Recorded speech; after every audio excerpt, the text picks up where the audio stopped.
여러분 안녕하십니까? KBS 뉴스 930입니다. 조희대 대법원장이 내일 열리는 이른바 대선 개입 의혹 청문회에 불참하겠다고 밝혔습니다. 사법 독립성의 침해가 우려된다는 이유에서인데 청문회 개최를 주도한 여당은 오만한 태도라며 날을 세웠습니다. 이호준 기자입니다.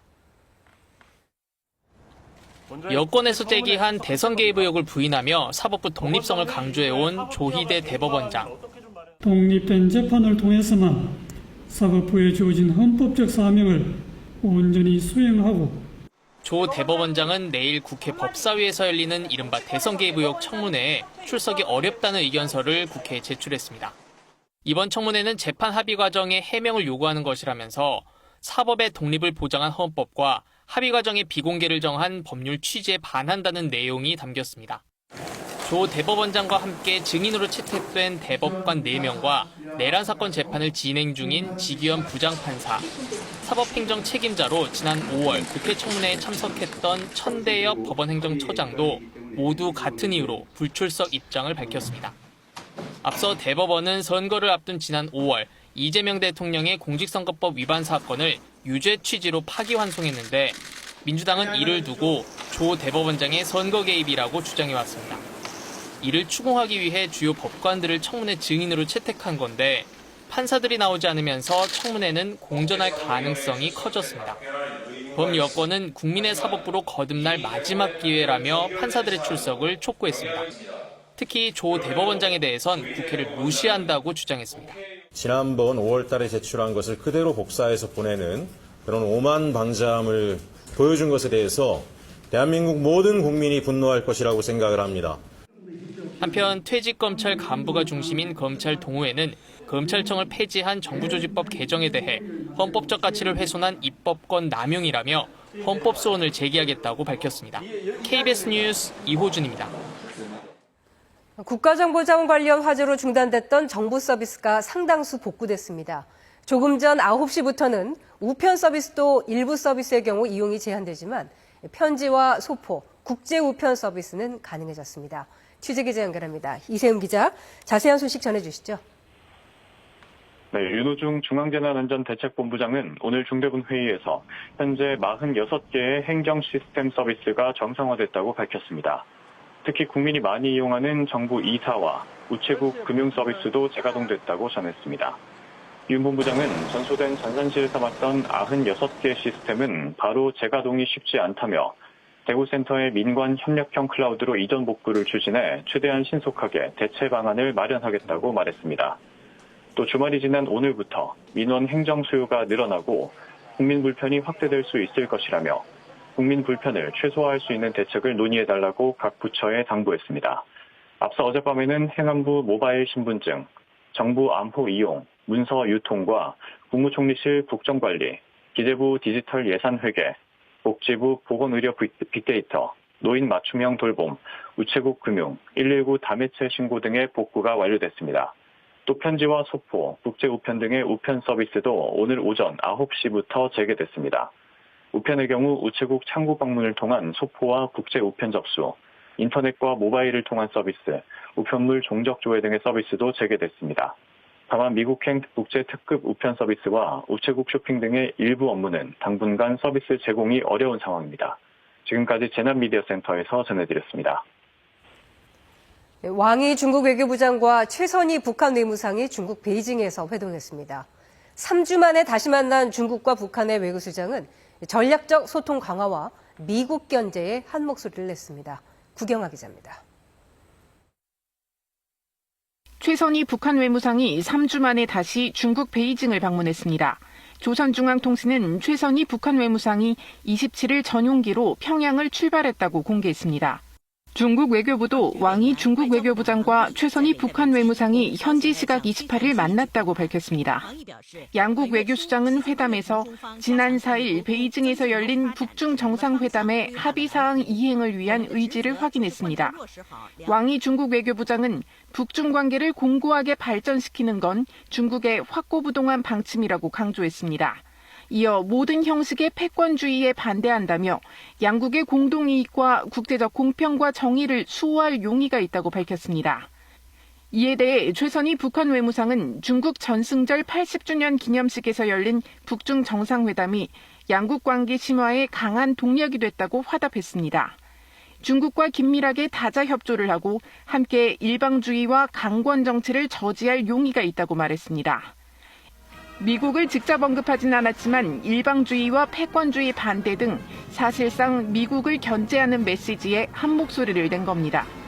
다음 달 열리는 북한 노동당 창건 80주년 열병식에 시진핑 중국 국가주석 등 고위급의 방북을 위한 협의나 경주 아시아태평양 경제협력체 APEC 정상회의에 대한 대응 방안을 논의했는지 여부는 알려지지 않았습니다. 최선희 외무상의 방중은 내일까지 나흘 일정으로 중국 측의 초청으로 이뤄졌습니다. 최 외무상이 외무상 취임 후 단독으로 중국을 방문한 것은 이번이 처음으로 중국 외교수장과의 대면 회동도 이번이 처음입니다. KBS 뉴스 구경합니다.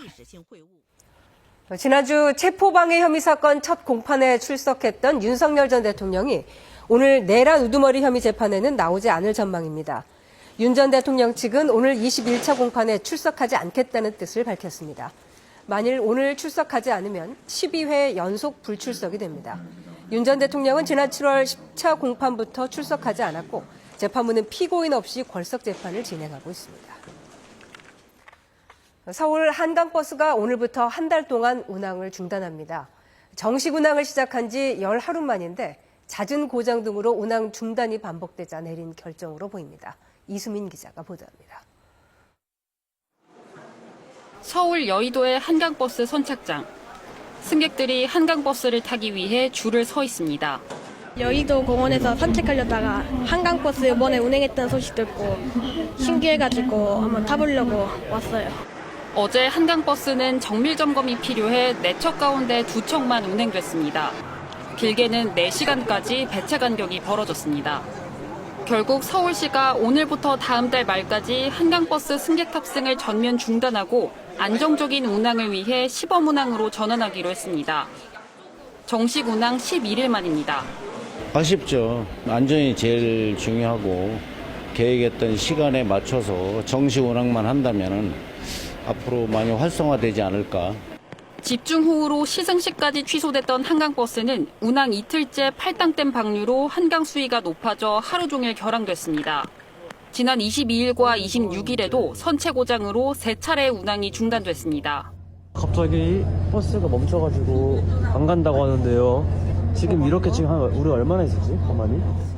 서울시는 앞으로 한 달간 시범 운항을 통해 데이터를 축적한 뒤 운항 품질 개선에 활용한다는 방침입니다. 아울러 시범 운항이 종료된 이후에는 추가 선박을 투입해 배차 간격을 단축하고 운항 시작 시간도 앞당기겠다고 밝혔습니다. KBS 뉴스 이수민입니다. 여의도 세계 불꽃축제에 100만 인파가 몰렸습니다. 축제의 즐거움은 컸지만 행사가 끝난 자리에는 엄청난 양의 쓰레기가 눈살을 찌푸리게 했습니다. 박찬 기자가 취재했습니다. 하늘 위로 형형색색의 불꽃이 쉴 새 없이 터져 오릅니다. 한강공원을 가득 메운 연인과 가족들. 저마다 휴대전화를 들어 이 장관을 사진과 영상으로 남기느라 여념이 없습니다. 기다리면서 다리가 아팠는데 가가지고 그런 기억이 싹 지워졌어요. 서울세계 불꽃축제를 보러 여의도 일대에 모인 관람객은 주최 측 추산 100만여 명. 문제는 자리에 남겨진 쓰레기들입니다. 쓰레기통이 넘치자 사람들은 아무렇지도 않게 그 옆에 쓰레기를 던지고 갑니다. 쌓여가는 쓰레기는 어느새 작은 산을 이뤘고 먹다 남긴 음식물들까지 보이며 지나가는 이들의 눈살을 찌푸리게 합니다. 이날 하루 이촌과 여의도 한강공원 안쪽에서 수거된 쓰레기만 58톤으로 대형 폐기물 수거 차량 6대 분량입니다. 올해는 한강공원 언덕 등 일부 구간 출입이 통제되면서 공원 밖에 버려진 쓰레기는 오히려 지난해보다 늘었습니다.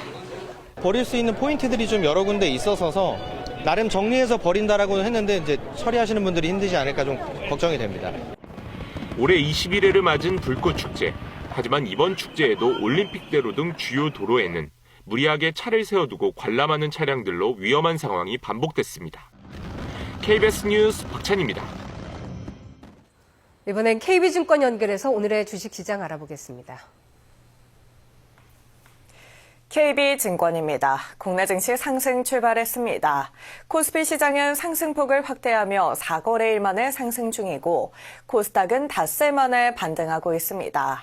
이 시각 현재 코스피는 50.81포인트 상승한 3,436.86에 코스닥은 11.76포인트 오른 846.95에 거래되고 있습니다. 시장 예상에 부합한 8월 개인 소비 지출 물가지수 발표로 물가 안정과 견고한 경기를 확인하며 주말 미국 증시는 나흘 만에 반등했습니다. 코스피 수급에서 외국인과 기관이 순매수를, 특히 선물 시장에서 외국인의 매수세가 뚜렷합니다. 삼성전자와 SK하이닉스 등 시가총액 상위주 강세가 시장 상승을 주도하고 있는 가운데 네이버 3거래일째 강세입니다. 반면 두산 퓨얼셀, 두산, 롯데 관광개발 약세입니다. 코스닥 시장에서는 알테오젠과 로보티즈, 우리기술투자 상승 중입니다. 이 시각 현재 달러화에 대한 원화 환율은 1,405원 20전에 거래되고 있습니다. 지금까지 KB증권이었습니다. 어제 가을비가 내린 뒤 아침 공기가 부쩍 쌀쌀해졌습니다. 오늘 아침 서울 등 곳곳의 기온이 15도 안팎까지 내려가 어제보다 1도에서 4도 정도 낮았는데요. 하지만 한낮 기온은 어제보다 1도에서 5도 정도 높아져 오늘은 내륙을 중심으로 일교차가 10도 안팎까지 벌어지는 곳이 있겠습니다. 당분간 아침과 낮과 밤의 기온차가 큰 날씨가 이어질 것으로 보여 감기 걸리지 않도록 환절기 건강관리에 신경을 쓰셔야겠습니다. 오늘은 늦은 오후에 강원 영서 남부와 충북 북부, 경북 북동 산지에 소나기가 오는 곳이 있겠습니다. 예상되는 소나기의 양은 5mm가 채 되지 않을 정도로 적겠습니다. 내일도 대기가 불안정해 일부 중부지방과 경북 지역에는 소나기가 내리는 곳이 있겠습니다. 10월의 첫날인 모레는 전국이 맑겠습니다. 그러나 목요일 밤에 전남과 제주도부터 비가 오기 시작해 개천절인 금요일에는 그 밖에 남부지방과 충청도까지 비가 확대되겠습니다. 토요일과 일요일에는 다시 맑은 날씨를 회복할 것으로 보여 추석 연휴 고향 가시는 길 날씨로 인한 큰 불편은 없겠습니다. 오늘 중부지방은 대체로 맑겠고요. 남부지방과 제주도는 구름이 많이 끼겠습니다. 낮 최고 기온은 서울과 춘천 25도, 청주와 전주, 제주는 26, 부산은 27도까지 올라가 어제보다 높겠습니다. 바다의 물결은 동해 먼바다에서 최고 2.5m로 비교적 높게 일겠습니다. 날씨 전해드렸습니다. KBS 뉴스 930을 마칩니다. 고맙습니다.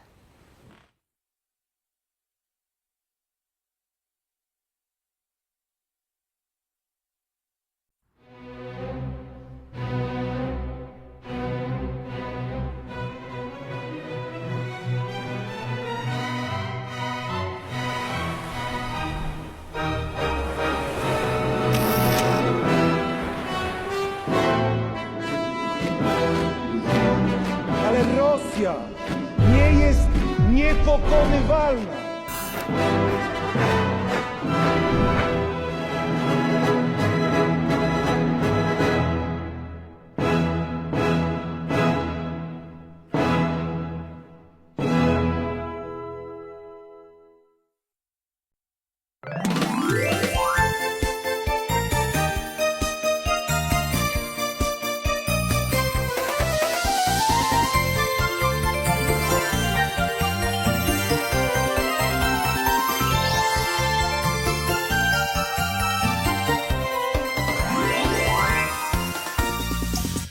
한국인의 건강을 위협하는 만성질환에 대한 집중 점검. 닥터의 경고. 건강한 삶을 지탱시키는 필수 요소, 근육. 하지만 나이가 들수록 급격하게 줄어드는데요. 근손실은 우리 몸의 근력을 약화시켜 낙상, 골절, 당뇨, 심혈관 질환의 위험을 높이며 심한 경우 사망에까지 이르게 합니다. 최근 WHO에서는 근감소증을 하나의 독립된 질환으로 인정했습니다. 오늘 이 시간 성균관대대 가정의학과 강재헌 교수, 한국제대 운동건강관리학과 오재근 교수, 차이과학대 스포츠의학대학원 홍정기 교수와 함께 반드시 치료해야 할 질환이 된 근감소증에 대해 자세히 알아봅니다.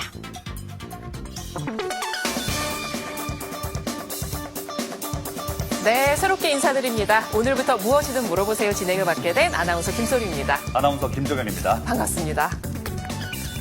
네, 역사와 전통을 자랑하는 KBS의 대표 생활 정보 프로그램이죠.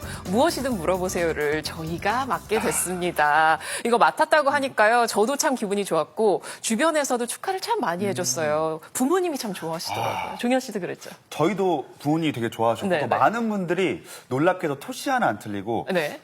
그럼 이제 무엇이든 물어봐도 돼? 이렇게 질문을 하시는 거예요. 네. 그 질문에 제가 모두 답해드릴 수 있도록 앞으로 매일같이 열심히 배우고 또 노력해보겠습니다. 맞아요. 우리 같이 척척 박사가 돼보자고요. 자, 그러면요. 오늘 첫 시간은요. 한국인의 건강 수명을 위협하는 질환에 대해서 집중 점검해오는 시간입니다. 이거 첫날이라 호흡 잘 맞아야 되는데 준비됐죠? 뒤집으셨어요. 아, 네네네. 자, 닥터의 경고! 다소 어색한데요. 처음이라. 예. 맞아요. 자, 닥터의 경고 오늘 어떤 주제일까요? 우선 제가 사태현 씨께 질문 하나 드리겠습니다. 네. 노후가 돼서 우리가 가장 필요한 거 3가지를 뽑아본다면 뭐가 있을까요? 노후에 필요한 거 3가지라면은 아무래도 일단 첫 번째는 돈일 것 같아요. 돈, 예, 네, 어쩔 수 없이 중요하죠. 돈일 것 같고 두 번째는 이제 돈이고요. 세 번째는 이제 돈보다는 머니, 외화 정도도 있어야지. 제가 노후에 여행도 가고 아프면 병원도 가고 친구랑 막걸리 한잔 하려면은 어쩔 수 없어 돈이 있어야 돼요. 맞죠, 교수님? 물론 돈이 중요하죠. 근데 돈 주고도 못 사는 게 하나가 있습니다. 바로 오늘 주제인 근육인데요.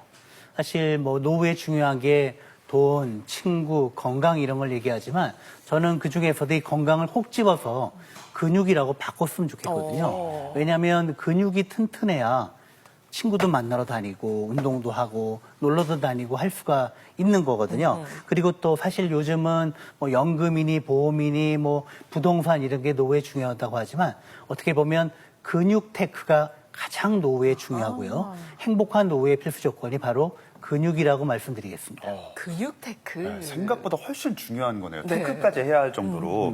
근데 이런 분들에게는 특히나 더 근손실이 치명적이라고 합니다. 이 닥터의 경고 바로 시작해 보겠습니다. 오 교수님의 경고는요?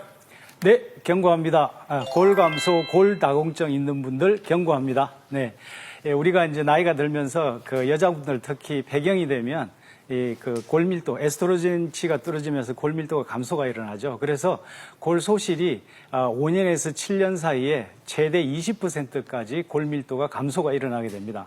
또 이제 근육이 소실이 일어나면서요. 근육이 이제 뼈에 이렇게 주는 자극량이 떨어지게 되거든요. 그렇게 되니까 점차 이제 근소실이 일어나게 되면서 그 골다공증 또 이제 낙상 이런 걸로 인해서 골절 이런 것도 생기게 됩니다. 그래서 근육이 무엇보다도 중요하기 때문에 우리가 꼭 해야 될 게 이제 그 근력 운동 같은 걸 하셔야 되는데요. 네. 무거운 무게를 이렇게 들게 되면 이제 근육 끝에 달려있는 힘줄이 근육을 이렇게 자극을 해주면서 근육의 밀도도 높아지고 또 근육을 뼈의 밀도도 높아지고 뼈도 생성하게 되는데요.